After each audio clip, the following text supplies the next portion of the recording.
कल जो एक डिसीजन आया है माननीय सुप्रीम कोर्ट का कि कोई नीट नहीं हो रहा है। वैसे उसकी प्रोबेबिलिटी काफ़ी दिनों से दिख भी रही थी, जिस तरफ चीज़ें जा रही थी उनसे यही लग रहा था कि रीनीट नहीं होगा।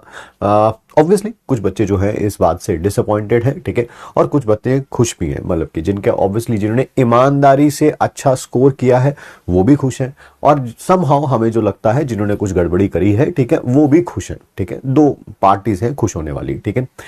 वो बच्चे जिनका ऑब्वियसली 620, 630, 640 बन रहा है वो थोड़े से ऑब्वियसली नाराज हैं इस फैसले से, होना भी बनता है, क्योंकि उनको लग रहा था कि इस मार्क्स पे किसी भी गवर्नमेंट मेडिकल कॉलेज में सीट मिल जानी चाहिए, which would have been a high probability अगर एग्जाम में कुछ गड़बड़ी ना हुई होती तो, ठीक है। बट अब जो हो गया है वो तो हो गया है, उसके बारे में ज्यादा बात करके कोई निष्कर्ष वैसे निकलेगा नहीं, ठीक है। We always have to look forward, मतलब कि या तो पास्ट के बारे में सोचते रहेंगे, वो बहुत प्रॉब्लम क्रिएट करेगा ही करेगा। It's not about the NEET exam, it's about anybody. मतलब यही सोचते रहेंगे कि लास्ट ईयर कितनी मेहनत करी थी, कितनी मेहनत करी थी, कितनी मेहनत करेगी, तो आगे जो है मेहनत करने की हिम्मत बचेगी ही नहीं, ठीक है ना। वो एक मोटिवेशन जरूर होना चाहिए आपके लिए, but we should look forward. मेरे को लग रहा है कि वट एवर हैज हैपन्ड उससे कुछ पॉजिटिव आउटकम्स जरूर निकलेंगे, ठीक है। दैट इज के एग्जाम्स की जो आई थिंक जो सिक्योरिटी जिसके अंदर एग्जाम कराया जाता है, ठीक है, उसमें काफी सारे लूप होल्स थे, सबको पता चल गए, एनटीए को भी पता चल गए, गवर्नमेंट को भी पता चल गए, बच्चों को भी पता चल गए। इसके ऊपर नेक्स्ट ईयर वर्क जरूर होगा, फॉर श्योर होगा, वो मतलब कि बनता भी है और होगा भी, क्योंकि हर एक को जो है अपनी जॉब जो है वो बहुत प्यारी होती है, ठीक है। तो इसके ऊपर वर्क जरूर होगा, I can assure you about that, ठीक है। जिससे क्या होगा, ट्रांसपेरेंसी थोड़ी और बढ़ेगी, ठीक है, चीजें थोड़ी और स्मूथ होंगी, ठीक है। और सेकंड जो मुझे लगता है कि ठीक है, किसी के भी 550 आ जाते हैं, वो ड्रॉप कर लेता है, वो समझ आता है, बट 630 पे ड्रॉप करना पड़ता है या 620 पे ड्रॉप करना पड़ता है, 610 पे, वो थोड़ा पेनफुल होता है, किसी के लिए भी पेनफुल होता है, आप हो, हम हो, कोई भी हो, किसी के लिए भी पेनफुल होता है। तो मुझे लगता है शायद इसका ये होगा रिजल्ट कि एग्जाम का लेवल थोड़ा सा ऊपर जाएगा, जिससे क्या होगा, थोड़े कम नंबर भी आए यार, कोई बात नहीं, ड्रॉप करना पड़ेगा, समझ आएगा, बट एज कंपेयर टू कि 720 पे ही 70 बच्चे लाके खड़े कर दिए, does not make any sense at all ना, ठीक है। चलिए चलिए चलिए। एक और अच्छी बात होगी, कल मैं किसी के साथ डिस्कस भी कर रहा था, तो मैंने फोन पे उनको बोला भी, तो उन्होंने बोला क्या होगा, नंबर ऑफ कैंडिडेट्स बढ़ेंगे कम होंगे। मगर देखो, नंबर ऑफ कैंडिडेट्स तो बढ़ेंगे, वो तो ऑब्वियसली बच्चे ले रहे हैं, कुछ ड्रॉप भी कर रहे हैं, तो नंबर ऑफ कैंडिडेट्स तो बढ़ेंगे, बट एक ऐसा तबका भी है जिनके पास भगवान ने उन्हें क्या बोले कि समृद्ध कर रखा है when it comes to money and all, ठीक है। उस तबके के जो बच्चे होंगे ना, वो जो है वो अपना ड्रॉप करने की बजाय, कुछ ऑब्वियसली उसमें से भी ड्रॉप करेंगे, फॉरेन निकल जाएंगे, ठीक है। फॉरेन में किसी यूनिवर्सिटी से, रशिया एंड ऑल दैट जो यूनिवर्सिटीज होती हैं चाइना वाइना की, वहां से एमबीबीएस करने चले जाएंगे। क्यों? क्योंकि अब घर वालों को मनाना आसान हो जाएगा। देखो यहाँ पर तो ट्रांसपेरेंसी ही नहीं है, पिताश्री वैसे भी अफोर्ड कर सकते थे, उन्होंने पहले ही बोला था एक आध ड्रॉप लेके देख ले, तो वो दोनों बातें कंबाइन हो जाएंगी, उनमें से काफी सारे बच्चे जो है वो बाहर चले जाएंगे एमबीबीएस करने के लिए। तो वो भी एक बात जरूर होगी, ठीक है।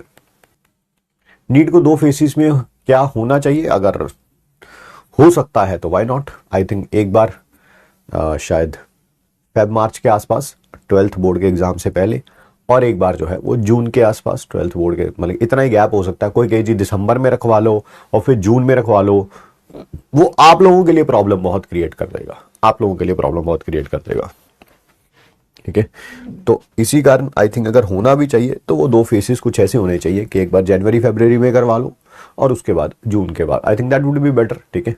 बट फिर वही बात है, 2 एग्जाम होंगे, दोनों में से किसी के एक का लेवल ज्यादा होगा, किसी एक का कम होगा, तो आपको नॉर्मलाइजेशन के लिए रेडी रहना चाहिए, है ना। क्योंकि जेई वाले तो देखो 4-5 साल में इस बात से रेडी हो गए हैं कि यार कोई एग्जाम आसान आ रहा है, कोई टफ आ रहा है, तो वो नॉर्मलाइजेशन उसी हिसाब से होती है and they are ready for it, ठीक है। तो फिर वो आपको भी रेडी रहना चाहिए। ऐसा नहीं है कि आपका जो टफ एग्जाम था, आपका इजी एग्जाम आया, तो वो मेंटेलिटी होती है वो 1 आध साल में अपने आप फिट हो जाती है। अभी तक यही नहीं पता चला, कह रहे कि होमवर्क के क्वेश्चंस कहाँ होते हैं, नोट्स में ही होते हैं बेटा, कंप्यूटर बेस्ड टेस्ट होना चाहिए, नहीं होंगे नोट्स पीडीएफ फॉर्म में तो पता चल जाएगा। एम्स का अलग पेपर होना चाहिए, बिल्कुल होना चाहिए, बिल्कुल होना चाहिए। नीट को कंप्यूटर बेस्ड टेस्ट होना चाहिए। आपको पता भी नहीं अभी ना, चुन्नू चुन्नू हो आप छोटे छोटे से। मैं कभी भी किसी भी कंप्यूटर बेस्ड टेस्ट के हक में ना पहले था, ना अब हूं, ना कभी आगे रहूंगा। सर क्यों? बस अब रहने दो बस, है ना। यहां पर तो क्या होता है, पेपर बेस्ड टेस्ट होता है ना, ये लीक होता है तो इसके बड़े प्रूफ है, बहुत प्रूफ है, बहुत प्रूफ है। कैसे कैसे प्रूफ? अब की बार बहुत सारे प्रूफ मिले। कोई क्वेश्चन पेपर टेम्पू में लेके जा रहा है, और क्या क्या था, क्वेश्चन पेपर लीक हो गया, वो जो टैंक क्या बोलेंगे, ट्रंक था वो खुला, उसका ताला खुला हुआ था। बड़े सारे बहुत सारे प्रूफ होते हैं जिससे आप कहीं से ट्रेस कर सकते हो, ठीक है। जब कंप्यूटर बेस्ड टेस्ट होता है ना, और जब वो लीक होता है तो दुनिया को पता भी नहीं चलता, पता भी नहीं चलता। क्यों? क्योंकि वो लोकलाइज्ड लीक होता है, ठीक है। लोकलाइज्ड लीक मतलब आप कंप्यूटर पेपर देने अंदर चले गए, अंदर जाके लीक हो रहा है, वहां जाके पता ही नहीं चलता, क्योंकि किसकी स्क्रीन पे लीक हो रहा है, किस पे नहीं लीक हो रहा है, आपको पता ही नहीं चलेगा कुछ भी, ठीक है। तो I was never in favour of computer based test. JEE Mains में होता है, होने दीजिए, बट जो मेरा ओपिनियन है वो थोड़ा चेंज हो जाएगा।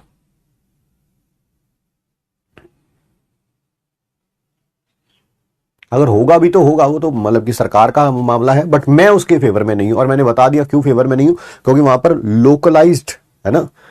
आपका कोई जैसे मैं बताता हूं आपको, कोई पर्सन है, ठीक है, उसका अपना कोई क्या बोलेंगे, वो जो कंप्यूटर सेंटर है जहां पे एग्जाम होता है, ठीक है।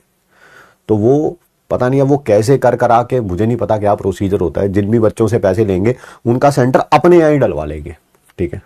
और फिर स्क्रीन को इधर उधर कर देंगे, वो पता नहीं है वो कैसे करते हैं, बट मुझे इतना पता है कि ऐसा हो सकता है, ठीक है। पास्ट में ऐसा हुआ भी है, ठीक है। तो आई वुड नेवर सजेस्ट कि कंप्यूटर बेस्ड होना चाहिए।